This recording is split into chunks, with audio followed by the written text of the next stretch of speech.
Get ready to dive into the world of meaningful conversations. Engel Jones is the master of extracting wisdom in just 12 minutes. This conversation virtuosus has conducted over 3,000 interviews on his podcast, 12-Minute Convos, turning the brief chats into profound exchanges. Engel isn't just hosting a podcast, he's revolutionizing how we connect and communicate.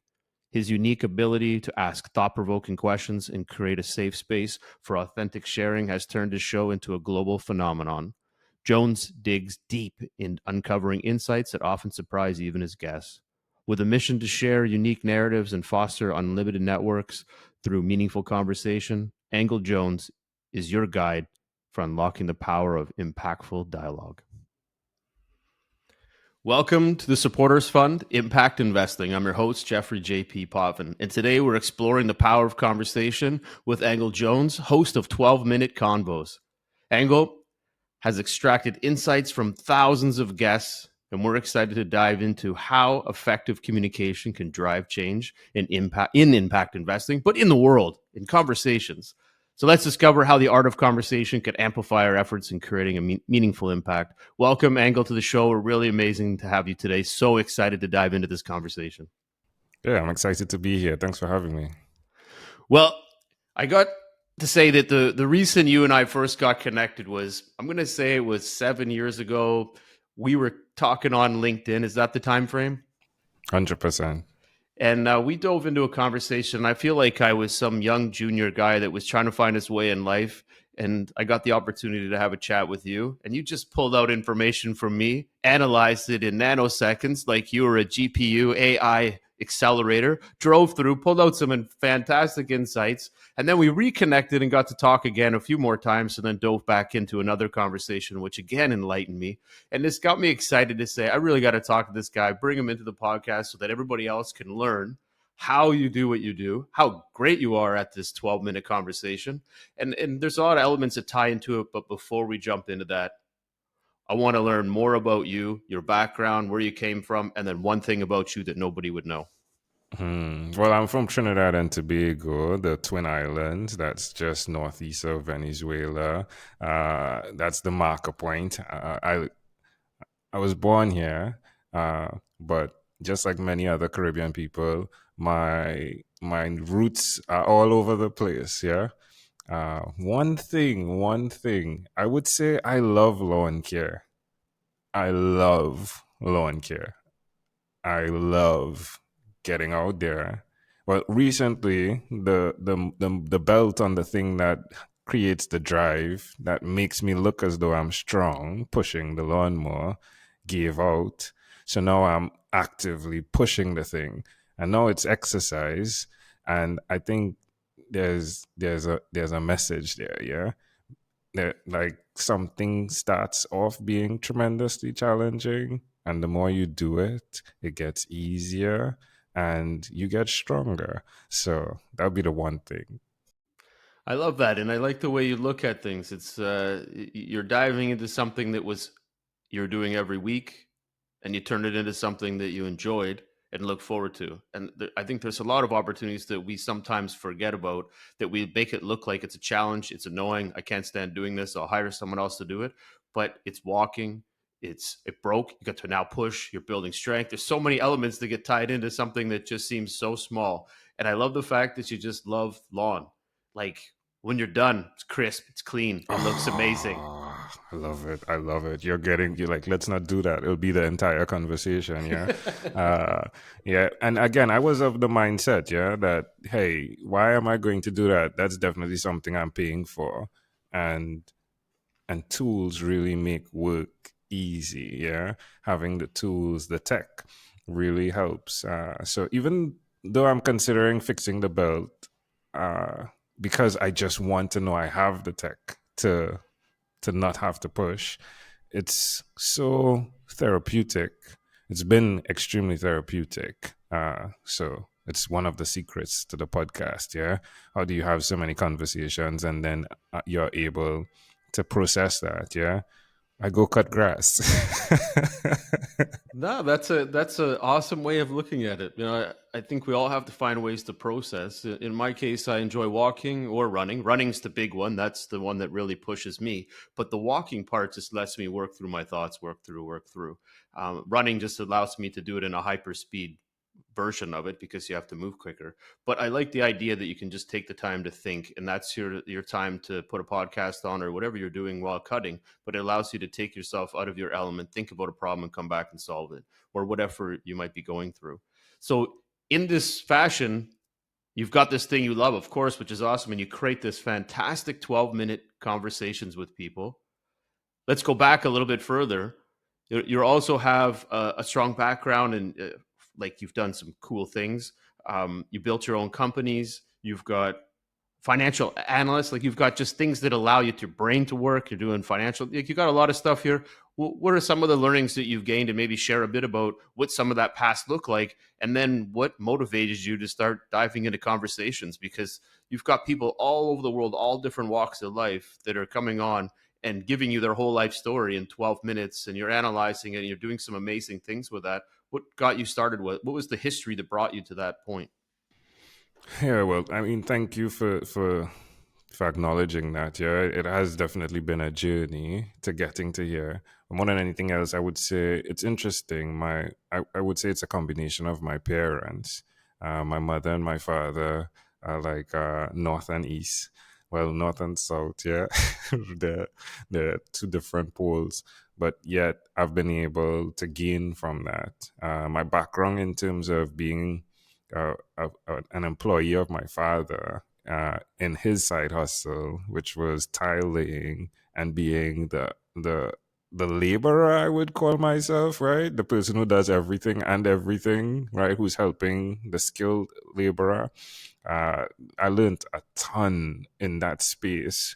80% of it being communication with the customer. Yeah, I saw my father go in, begin a job that's probably the front area of a property. And then he would be doing the entire property, right? So it's the concept of getting your foot in the door and what that looks like. Of course, matching it with quality. Yeah, the quality that you bring to the table in a short period of time. And then there's my mother, the intuitive. I call her the oracle. Yeah, who's tapped into God, who makes us go to church every Sunday, right? No cartoons, even though for some reason they've decided to show all the best cartoons on Sundays. Yeah, but we're in church on Sundays, and then there's the spiritual side. Yeah, those two things combined has really helped me through any stage of my life, to be quite honest. So did the employee job where I worked where my father worked, and eventually got into the laboratory. So I have like this science tech background, right? With as well the audit perspective. Yeah, we used ASTM standards and British standards / EN standards for cement testing.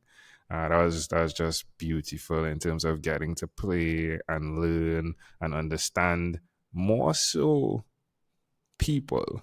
Yeah, it was one thing working in a laboratory by myself. It was another thing when we started working together with other people, and the diversity and the understanding of personalities. Like that was the biggest takeaway. And it's exactly then when things got really challenging that I started listening while working. And that was my introduction to podcast, audiobooks, and I think everyone that listens or reads at some point gets the option to do the same. Yeah, and I got the opportunity in a mastermind group to have these meetups, and I thought, all right, 15 minutes is too much, 10 minutes is too little, but 12 is just enough. Yeah, and I tested that in this mastermind group that was done by Aaron Walker from Tennessee. And one thing led to the next, and then I solicited my wife to do her podcast. I encouraged her to do her podcast. She writes books as well. She did it for a while. And then she said, I'm tired.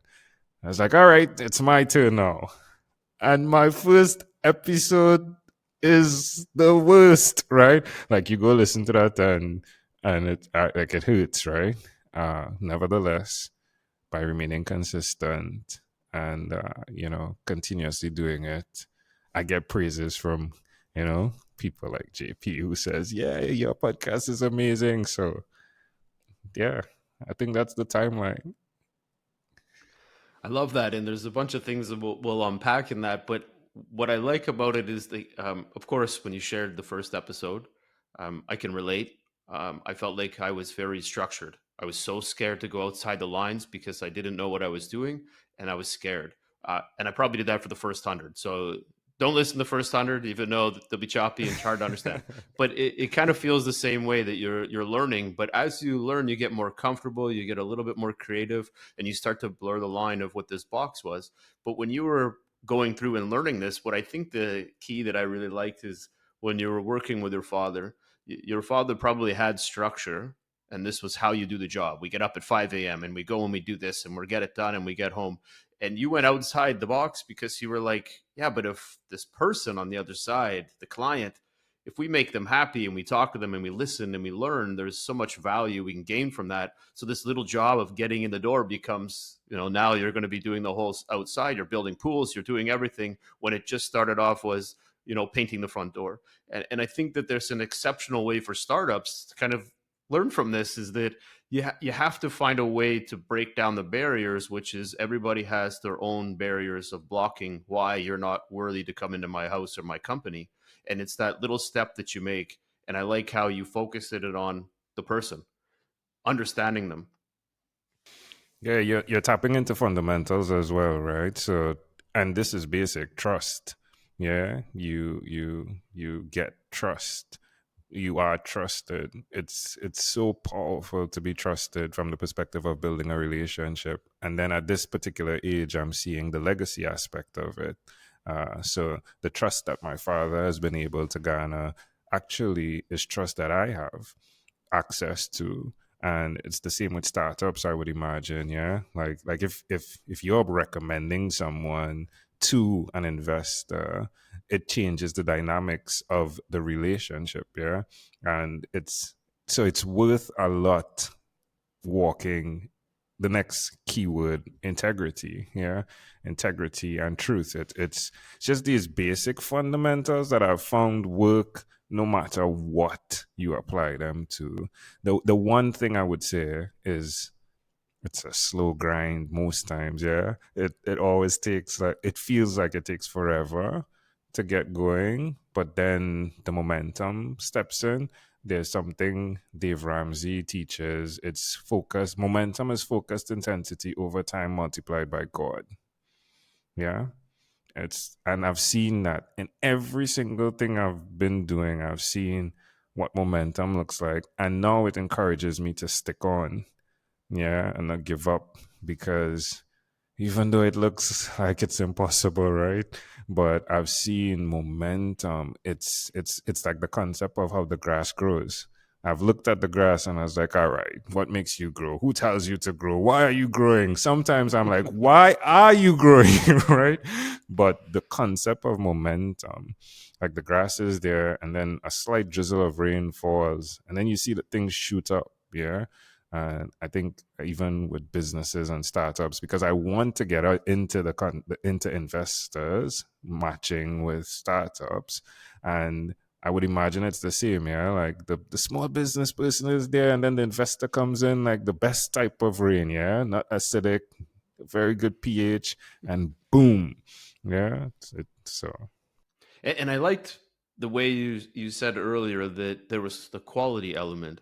So if I was to analyze the environment that you had, your father already had built the quality that was already there, hands down. Quality was there. So now it was, how do I change and embrace the growth of this, which is everywhere we go, he's recognized as quality. So he's going to get the job. He's going to go and do it. So can we expedite that into more jobs and quicker because I can bring the personality side. I can bring the thing that he's been too busy doing the work, which is showing the quality. I can bring the branding side and elevate other aspects of the business. So you start to look deeper into how this whole thing is functioning. So he's already created the door, got the door open, you're going in, and you're then taking it and saying, hey, I got an opportunity here to change the landscape, grow the business, grow the value. So I think that's kind of powerful too, because it's the way a startup works is that they say, let me pitch, I can close anybody when I pitch them. That's their mindset. Any customer I'll get in front of, I'll close them. And that's the confidence of that founder, because they're really good at talking their game and getting people to believe that there's going to be quality. But when you've already got the quality, then it's about how do I extenuate the value with that person? How can I take that trust and bring it to the next level and then get them to introduce me to more people? So there's such a big process that can come out of it once you do that great job. Hmm. That's good. Again, it's slower, right? And that's the challenge, yeah? It's slower. But yeah, like I have three sons, and I, I always think about how are they going to benefit from what I'm doing, yeah? So it's the quality concept. And there's one thing I'll add. Yeah, you could expand, but there's an option as well to increase price. Yeah. So if you're set in this purpose thing you're doing, it's okay. You don't need to do more jobs necessarily to make more money. You can simply increase your price because now there's a surplus of people that want access to the quality you offer. And that position is one that many entrepreneurs like really wish they could get to, not just from the perspective of yes it's there, but from the mindset, yeah, to say okay, I know I can do this at this cost, but because I can only do one of these jobs in 1 month, this is going to be the price and I need to increase this price, yeah. So just wanted to throw that in to the pot, yeah. No, that's awesome, and wholeheartedly agree that you can value your time at that point because demand is increasing the value. And I think as you kind of grow and you started to talk about the different elements that tie into you and what made you the person you are, and then how you kind of moved into the 12-minute conversations, as you started to progress and learn and start to challenge yourself and say, you know what, I got to go outside the box, I got to do something different. What was You take the learnings that you've gained throughout time and now you decide to go into into the podcast, and you mentioned kind of how that first podcast went. What was the mindset that you went in? Did you know what your outcome was going to be, that you were going to travel through North America and hit up all these countries, and did you know you were going to do 1,200 podcasts or 3,000 podcasts? Did you already envision that, or it was, you know what, I'm going to take a couple baby steps here, I'm going to try to see what I can come up with? Like, what was the angle that you came up with to start? Because it's so impactful, but I'm assuming you just kept growing into the position. It wasn't day one, I'm doing X.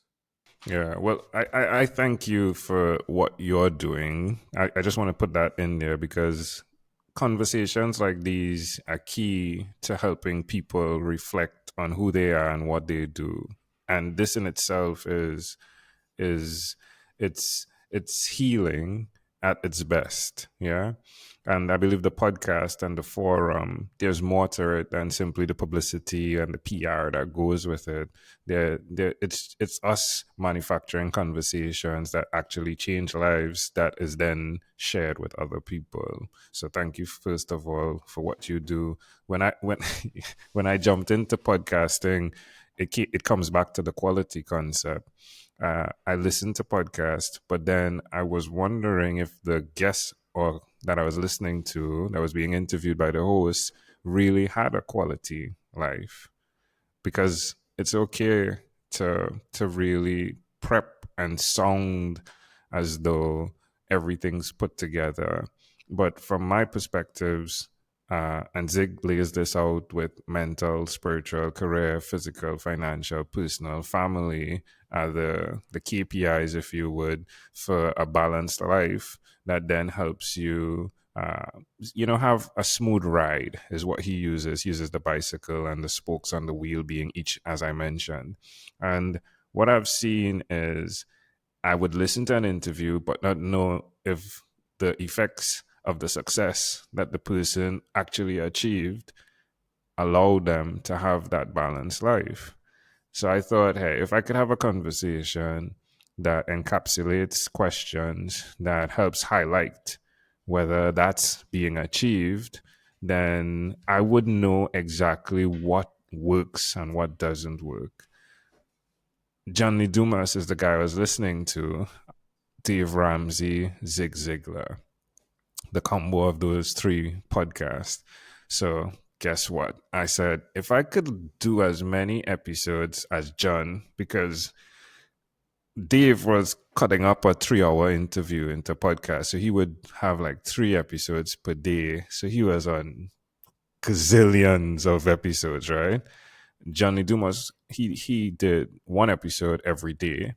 And at the point with when I looked at it, he would be in 2016, 1,580 episodes, somewhere around there, yeah? So I said, all right, the goal is to have 1,585 conversations in 1 year. And if I could do what he did, then I would have achieved the skill set he has through his experience. And, I remember it was August and I had 76 episodes recorded.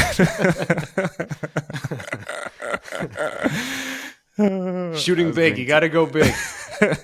Well, it proves momentum is a real thing, yeah? So I was going to give up. And of course, I went to this conference and heard the voice here that said never give up. Came to Trinidad in September and started. So now I'm the maths is 1509, yeah? I got 76, so 1509. I'm not giving up the 1585 number. And yeah, I started. And my friend, like I don't do the numbers as much because my wife says, hey, you like don't do so many numbers, yeah, even though I'm a numbers guy. But I'll tell you, I probably had like 70 something episodes in the first month. The second month I had 200 and something. I should have given up. But the third month, I had like 600, over 600 conversations. I eventually got to, in those 3 months, 1,001 conversations. It's just amazing. Now, looking back at that guy, I call him crazy, yeah? That younger guy, right? Because, yeah, I was podcasting sometimes 16, 18 hours all hours of the morning. I'm speaking to people in New Zealand, which are different time zones from me. Uh, I'm doing cat naps, like I can't even call them power naps, like cat naps, right? Like 1 hour, get up, and but I did it, and at that point, the goal was simply to have the conversations, not sell, not not try to promote something, just simply have the conversations. And that was 2016. I was an absolute life changer. Yeah, just achieving that. It was an absolute life changer. That's incredible. And the story, I think, is that passion and drive will equate to some form of success in the future, but your passion and drive was that you created an element of, I need to be able to accomplish this. And you didn't want to not say no, because I think the end goal was that once you had the opportunity to say you did it, it was what you went through that makes the story so amazing. Catnaps. No one would ever have imagined that you would have been catnapping. I wouldn't have known how you could do 600 podcasts in obviously a month. It's a lot. So you're like, did you sleep? So, but the whole process is the excitement level of it. And when someone hears it, they're like, oh my, that's incredible. You almost are lost for words of the drive it took to successfully accomplish this goal. And the goal was you were extending the goalpost each time because you weren't sure you were going to do it. And then you kept pushing. And then all of a sudden you hit the number. And, it's like in a professional athlete that once they accomplish something, they get the, I don't know, win the race or whatever. Then do they think, well, I bet best time in the world. Now what? I guess I'm done. I'll retire. What's that next level? And you kept pushing the next envelope. So your excitement for that energetic draw that you got from creating these first initial podcasts to prove that you could be just as successful as the others, you also sped through. Someone that took 5 years to get to a learning, you did it in a year. So that's also incredible learning. So now take that back a step and say, at the end of all these podcasts, the excitement's gone. You hit the number. What did you learn from it? What was the key, not the gratifying side, but what did you learn from all of this, from podcast one to 2000? What did you take from it? What was the thing that you would share and say, here's top five things I learned, and it was the best thing I ever did? All right, so let's say one, the team is so important. Yeah, so I didn't do it by myself. I had a team that the systemizing, it was important as well. Yeah, I did that on a very high level. I'm a systems guy. Uh, I'll put my wife in there for sure, right? Like to be able to give me the space to do what I did and the support. We're talking about meals coming in, yeah, in between. Like, just think about it, just crazy, yeah. I'd also say, and I want to go forward, like, remind me to go forward in terms of what I learned as well, right? But I would say as well, relationships. Relationships.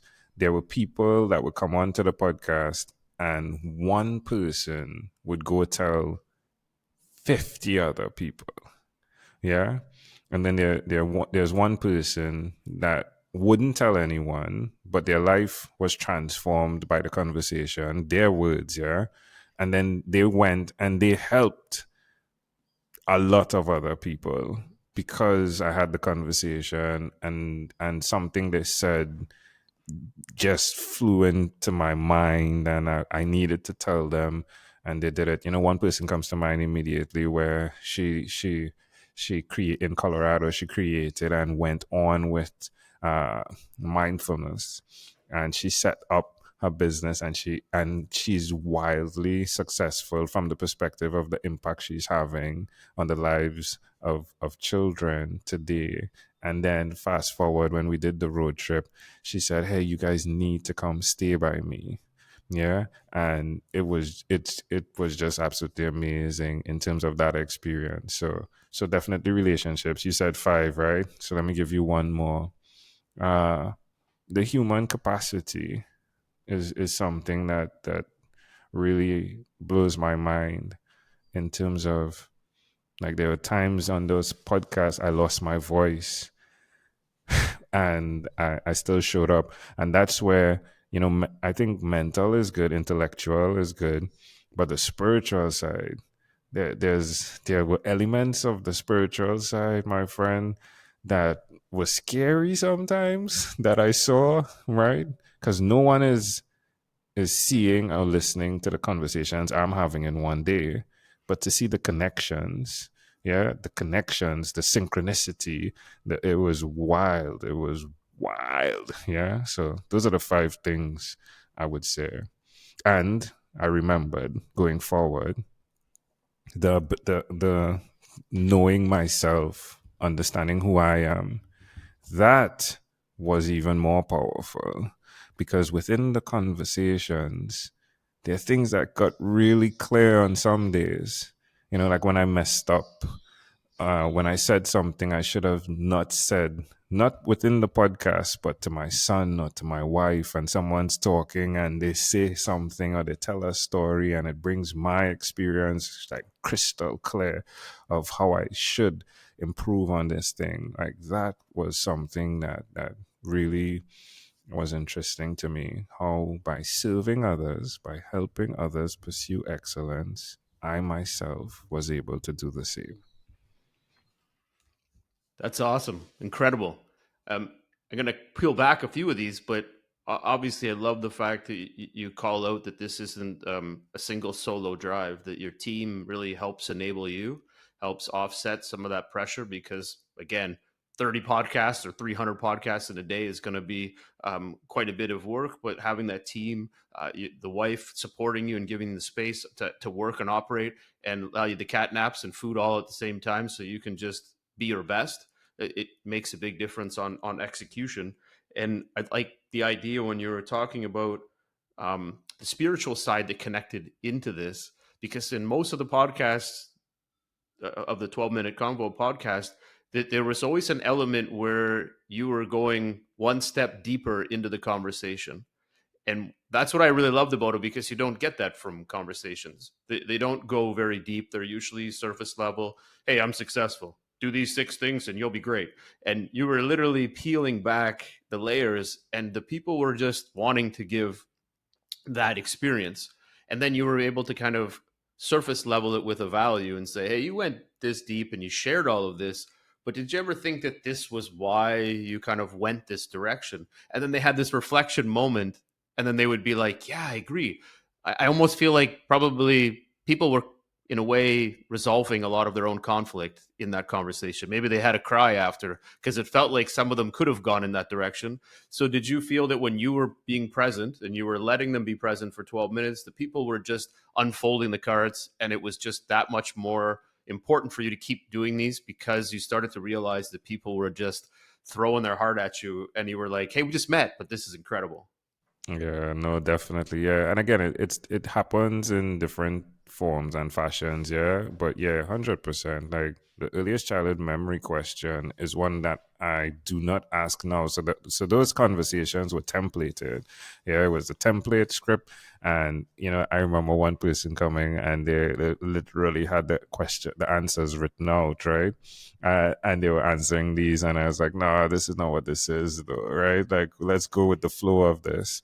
And over time, I realized that, yeah, you're correct. The questions. Hey, let me tell you how I got the questions. So those questions, the podcast is set up. At that time, we're going to a studio to record, right?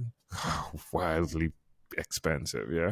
But because I got this equipment and my wife suggested I get, there she goes again, right? And I wasn't going, I almost procrastinated on it, right? Like we visited a guitar center. She said, you should buy it. I was like, nah, we should probably get it another time. She's like, nah, I think you should buy that. And that is what really, like, if I had to do 1,000 conversations at the studio, I couldn't imagine how the budget would have been for that thing, yeah. And here it is, another aspect of podcasting that I'm promoting, yeah. How simple it is, yeah.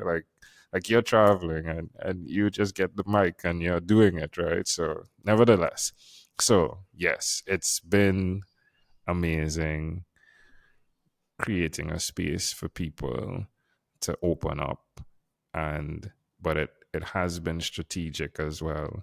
I see it as carrying someone underwater and realizing that if we go really deep, we have to remember the bends, yeah. We have to take you up slowly because we don't want the thing you're grasping for, that which is air, to then kill you later on in life, right? And that's what I did.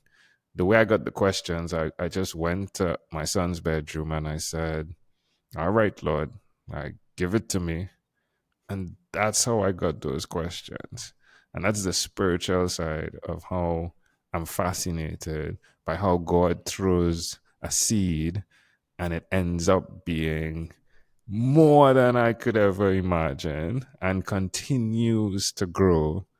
And that's why I like cutting his lawn that he, lets grow continuously, right? That's the hidden fact, right? It's just fascinating. To me, it's miraculous, yeah, that the thing still grows after all of these years. I completely agree with that. And I like the way the analogies, and I kind of equated to this meaningful soul chats. It's like a way of, I don't know, purging yourself, but it is a way of just kind of letting go and being in a comfortable space to be able to do that. And I think you've accomplished that through, again, all these great learnings and the things that you've shared. Going deep and allowing people a space to do that, I think, is pretty amazing on what you've been able to succeed on. And I know you spent some time traveling through North America and doing live chats, and I think that builds excitement. Now, in, let's just say, in this learning, as you went through and you went back and said, hey, I'm going to go interview all these people again 7 years later and see if there are some interesting changes. Did it change people's lives? And you mentioned a few that did change their lives. Is there a couple of other ones that pop into mind that you were just, really excited to hear and learn about?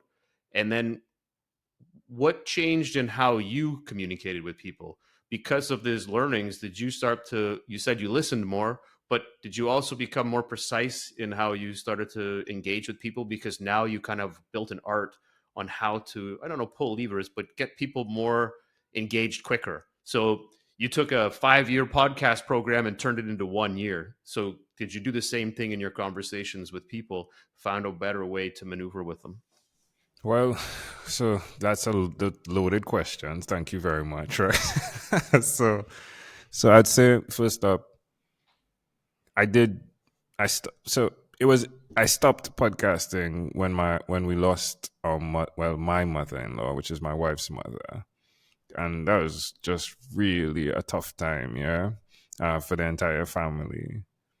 And then there's an element of me that began listening to the podcast. Like, for example, when I visited the US and I'm meeting people, there's no way I could remember. Well, I don't know how to remember all of those people I spoke with. But when I listen to it, it immediately clicks, and then I'm back to, yeah, I remember everything. Yeah. So I listened to myself, and there were things that I realized I could have corrected, because I'm not editing my podcast. My team is editing my podcast. And that in itself is a disadvantage, because if I was listening, I could improve on what I believe needed to be improved. Uh, it has changed how I have conversations today. I have people coming on saying, I thought you were going to ask me what was my earliest childhood memory, right? Because they listened to the older episodes that you were part of, right? Mm. And as valuable as that's been, I always listen to the inner voice that tells me, okay, it's time to change this thing.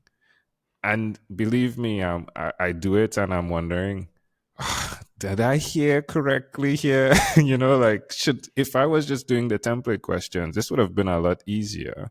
Yeah. And then bringing you back onto the podcast, like, did I hear this correctly? Because that's more work. If I have a new guest, the prep time is a lot less than if I need to go listen to your podcast from before and then prep for the conversation, like make notes, because there are 20 of types of your episodes that I'm having in one day. So there are 20 types of notes. By 12 minutes is 240 minutes. That's 4 hours here. That's just prep time, right? But I did it, and in doing that I got better. So it's me sharpening the saw. My friend, I'll reference a review that someone gave on a platform that we use for podcast guests. It's Podmatch. And the lady basically said that she's been having interviews for the last 30 years, and no one has ever asked the questions that I've asked. And she is in media, and she has, like, she's been on the Oprah show. Yeah. So I don't use my measurement for what is working. I listen to what people say, and I would say, yeah, it's doing well. Yeah. The way of listening and then going deeper, because I get to now. Yeah. I get the opportunity to do that now. That's awesome. And I love the fact that because someone posted it, you can utilize that understanding and help yourself continue to morph and shift in time, because you're listening to yourself, you're making corrections, you're getting better. It's like 10,000 hour rule by Malcolm Gladwell. So you're always trying to rebuild, rebuild, rebuild. And then other people are giving you feedback and you're like, that's great. I could keep being better. So it's this endless loop of improvement, which I guess in a way it allows you to figure out, how can I go deeper with someone in a conversation quicker? I have a limited time, and what parts can I modify because of the way I've been feeling and engaging? If you had only had 100 podcasts, would you feel the same way as 3,000? I'm going to say probably not even close. Hmm. No way, unless it was like an hour, 2 hour long conversations. Yeah, but Yep. yeah, yeah, yeah. I'm a coach as well, right? So I'm a coach, and the podcast has helped me to be a very good coach, based on not just saying that you should go after your goals, but showing that I've gone after goals and achieved them. Yeah. So it works. Yeah. Like I hear you. Like I'll do a quick example. We're having this conversation, and I hear you. I'm hearing your humility, because first of all, you're narrating, but you're as well being a conduit for the conversation in a way that you are listening, actively listening. Your whole entity is listening to what I'm saying and then responding. I'm also hearing where you are in life, right? In terms of your legacy. Yeah. So that's what happens. Like, and I think everyone can do that. It's just simply being present, as we've been hearing, in the new age, right? Like, it's so important to be present, but it is just asking yourself, like, what am I feeling right now? And how are you feeling about this response? And then asking the question, because sometimes you're wrong and sometimes you're right. And you ask the question, and then if it's true, you see where it takes you. Agreed. And when you were the last time we spoke, when we did the last podcast with yourself, you kind of asked me, said, "Did you go back and listen to when we first talked to where you listen now?" And you were like, "It feels like we were trying to figure out what the term was, but it was like I matured." So it's it's like I had grown up a lot in that 7 years from a high speed conversation to a more slower paced, methodical thinking process. And I realized that when I listened back and forth too. So you were accurate, bang on, perfect analogy.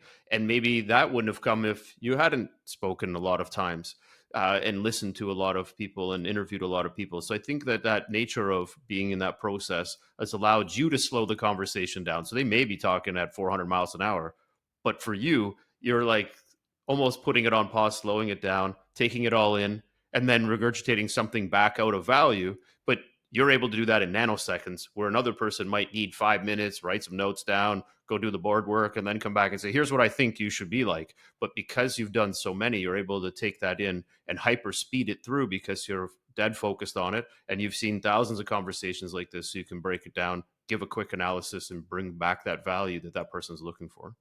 Hmm. Yeah, I could speak with you forever. I'll give you two things. One, slowing down to speed up is the key. It's the secret. Yeah. And the like the visual is the person who's pulling the arrow back, right? The archer. Everyone will tell you, like, why are you doing that? We're going backwards. If they're seeing just the arrow, not the archer, yeah, not the bow, and they're saying, why are you doing that? But you're focusing, you're getting on target, then you've released the arrow. What goes faster than the arrow? Yeah, to the target.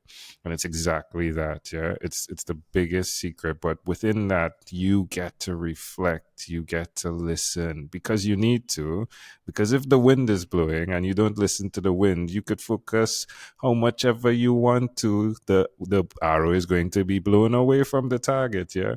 So there are other elements, but yeah, you did exactly what you needed to do right there in the conversation. Yeah. That's the key. Slow down to speed up and then do it again. And I think a lot of this conversation we're having today really relates to that young founder or old founder, whoever's creating this new company, is that they really do need to slow down before they speed up, figure out what they're really trying to solve, figure out the what, the who's, the how, and what they're trying to accomplish, because they're all running so fast that they're forgetting fundamentals. They're not listening. They certainly don't have their ear to the ground because they're trying to survive and hustle. And if they do take that second, pull back, and start to reflect, you'll probably see a bigger shift because they can get a bigger perspective. And I think there maybe those are some of the things that are lacking. And taking that 12-minute conversation, maybe they need to also have their own conversations like this where they can slow them down, listen to themselves, pitch their business, listen to themselves, figure out who their clients are. And maybe that will give them better perspective in order to move their business forward. Yeah, love that. Yeah, even if we come full circle to the person you spoke about, yeah, the person who could pitch and close everyone, it's not always the best thing being able to get the money that could do the thing and you just going really fast with it, right? It's actually been proven to be the detriment of many companies. Yeah, when they do get the investment money and what happens as opposed to the person who's building, yeah, and struggling and grinding, and because there are lessons in there. Yeah, there are some really great lessons. Not saying that investment money is not good and can do the opposite. Yeah, but it's just something again to be mindful of. Agreed.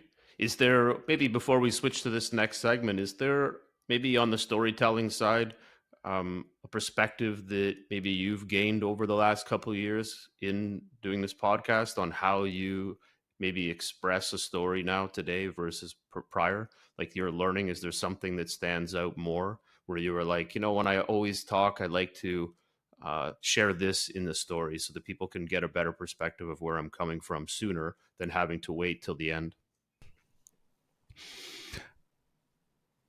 I- Not really. Like nothing comes to mind there, yeah. Not really. I show up and I attempt not to be a template, yeah, of myself. So I show up like this morning as an example. I did my prep, yeah. I did my prep, but I'm just showing up and I'm feeling what's the flow and I'm responding based on that. And yeah, I'm praying that whoever listens to this, it impacts their life in a way that is evergreen, because the technology of and the concept of evergreen is just another miracle. Yeah, so could you imagine someone's listening to this 10 years from today and it affect their lives, right? Like that is just amazing, right? That it will have Agree. that potent yeah, the potency to be able to affect someone's life 10 years from today. So yeah, that's the way I show up, and I'm praying that it's, yeah, I'm speaking words that could carry on for generations.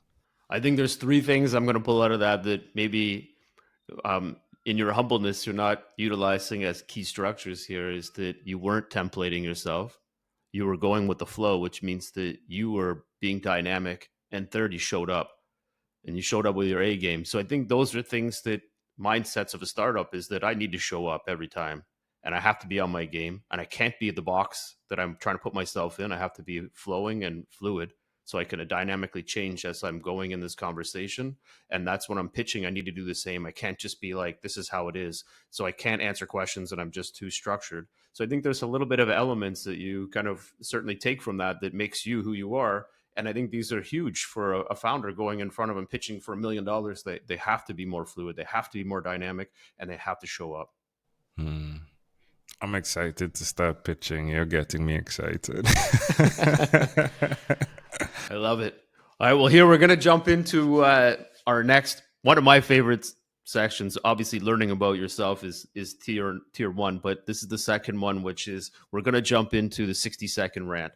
So you have 60 seconds to rant about anything in the world that just drives you crazy. I'm going to put the timer on, and I'll always share that the timer is 60 seconds, but no one ever hits it. But I don't even know why I put the timer on, but we'll let you jump into it. When you're ready, fire away.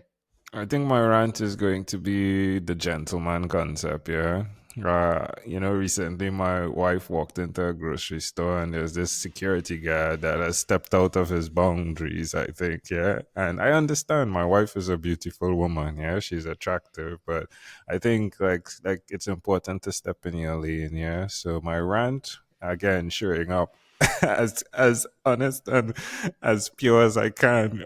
Yeah, that's my rant. Like, come on, stay in your lane. Yeah, have respect. I think is really important today. Like give it a chance. Go slow. Yeah, inquire, observe, and stay in your lane. I like that because this goes and appeals to everything in business. I'm supposed to rant against you, but I think that to your point is that we all have the opportunity to look at the world and go after things in the world. And I think the position of going after stuff in the world or challenging for something else or demanding or asking or taking whatever is that there are ways to show up and there's ways to be competitive, there's ways to do things that allow for that next step to occur, whatever that might be. I think that there is a subtle misalignment in learning on how that approach actually works. And this goes with the same thing as learning finances in school. The things that we should be learning about, business acumen, personal acumen, other things, hygiene, whatever it is, that we lack the ability to share the things that humans really need to take more time to focus on.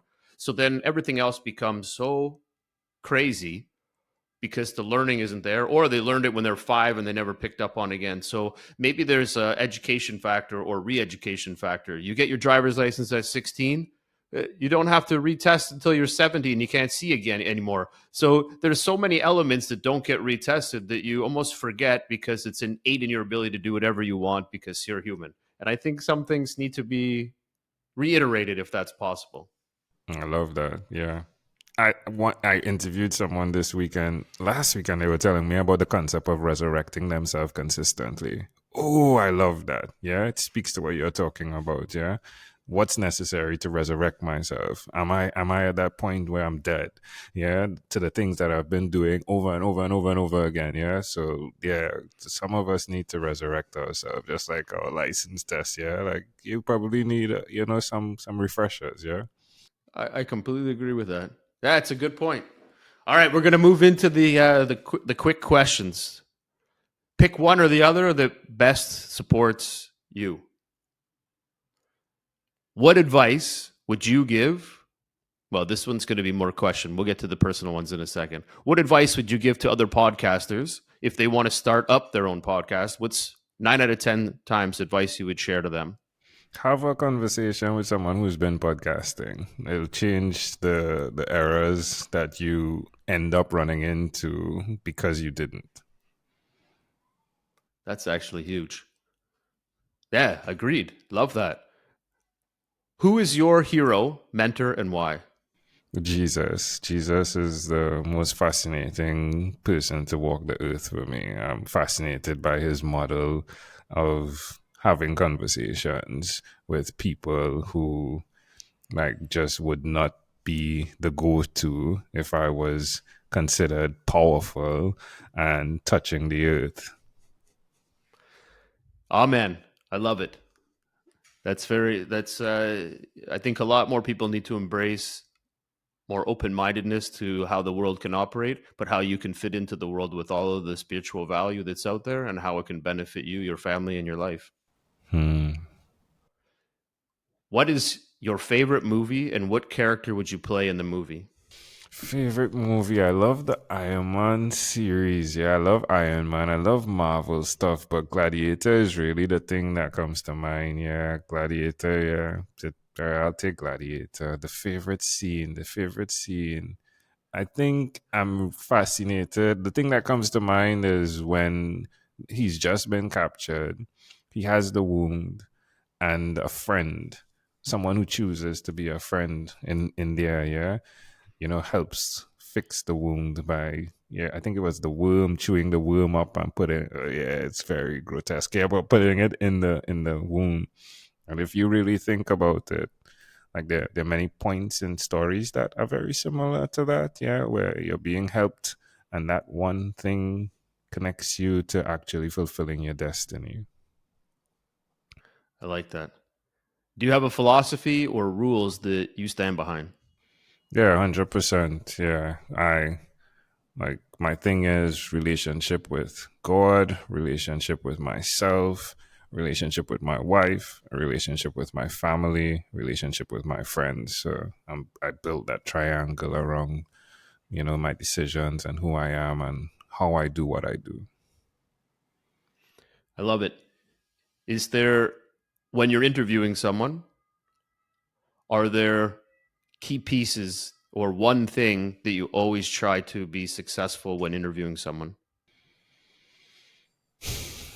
Uh, I want them to feel and understand that this is not me attempting to highlight them or what they do within this small period of time, but that it's an archive concept that I have, yeah, that this will go through the next couple of years and it should be referenced that that is what it is, yeah. It's not just publicity. It's history.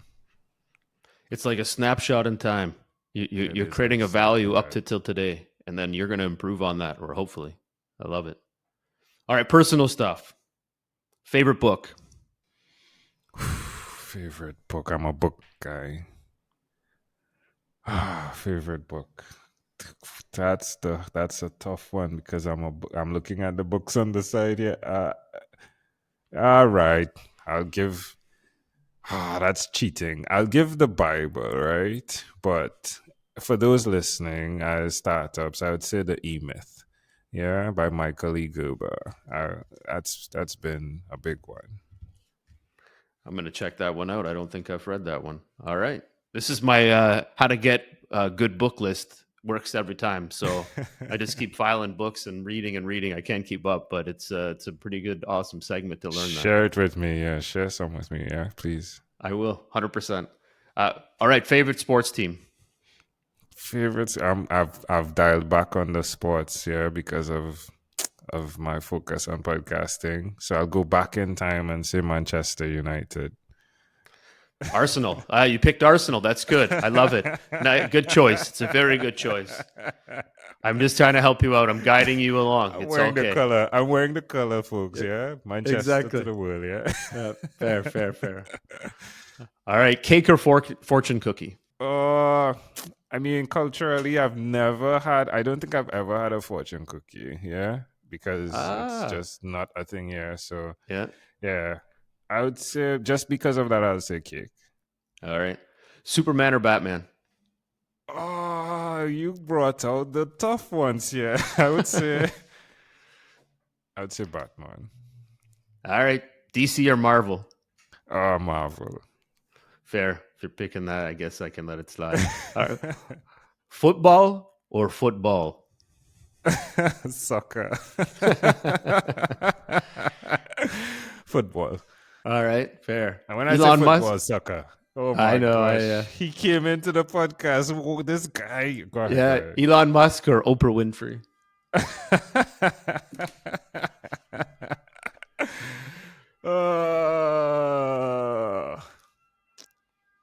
That's a tough one.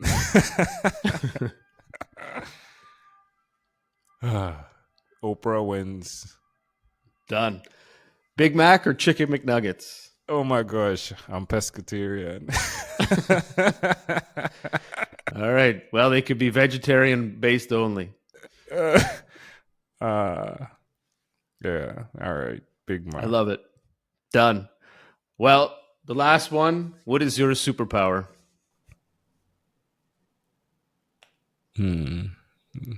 Conversations, aka communication. I'm going to support that. And I'm also going to add in that you have a great way of connecting with people, if it's mentally, spiritually, however, through communications, all of those. But you just have a great way to make people feel at ease and want to share and work through things. So I'm going to say that, Engel, it's been a pleasure and a real honest, amazing opportunity to get to speak with you today. I'm glad to be able to learn more about you and share that with our audience. So I'm super happy that you were able to jump in today. And the way we like to end our show is we want to give you the last word. So anything you want to share to the audience, a way to connect, how they connect with you, if it's, LinkedIn, wherever that might be, please share. But you're a rock star and you've accomplished some pretty amazing feats. And it's been a real pleasure getting the opportunity to speak with you today. Yeah, same here again. Thank you for the opportunity. Oh, you did such an amazing job with the conversation and the questions. The hour and something felt like 15 minutes. All right, let's give it 12 minutes. Yeah, it felt like 12 minutes. So thank you so much for that. You can reach out to me at 12minuteconvos.com, 12min12min convos.com. Yeah, there's everything there. Or you could go to Amazel Enterprise, Amazel, Amazel Enterprise.com. Our stories there as well. I love it. Thank you very much, Engel. It was a pleasure. Yeah, pleasure, treasure. That's it for today. Up next, we've got Gregory Shepard joining us. Don't miss it. Grown is 4 private equity awards for transactions between 250 million and $1 billion. 12 startups, 12 exits. I'm on my 13th startup right now.